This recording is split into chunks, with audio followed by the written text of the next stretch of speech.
रहुआ देख के आवाजें में फंसी है। चलिए, तो लगातार आप लोगों ने प्यार हमेशा, मैं चाहता हूं कि धरती जब तक रहे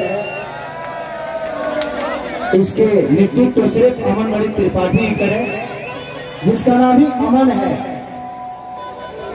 जिसका नाम ही अमन है। और अमन से मुझे लगता है कि धरती का हर व्यक्ति जुड़ा हुआ है। तो ये धरती ही अमन की शांति की रहेगी और विकास मिलता रहेगा। अभी जो अक्षरा जी की कंपनी से गाना आया है, बड़ा आप लोगों ने प्यार दिया है उसको। कि दोनों बरानी धमाल करेंगे, कि दोनों बरानी धमाल करेंगे, होली में मिल के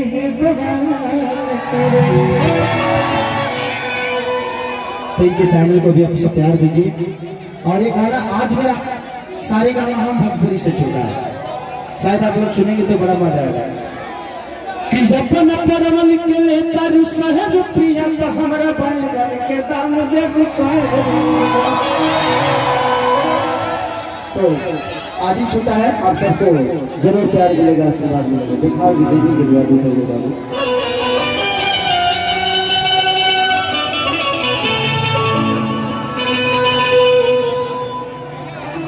चलिए, मंच पर बैठे जितने भी हमारे बुजुर्ग पिता तुल्य लोग हैं, जिन्होंने हमेशा हमें प्यार और आशीर्वाद दिया है, अपने आशीर्वाद में हमें रखा है, हम कामना यही करेंगे कि हमेशा इनका आशीर्वाद बन रहे और इनका प्यार हमें मिलता रहे। कि माटी के मूर्ति से टकली मुस्ताई के 1 2 3 4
कि अपन परवल के ले तर सोहर,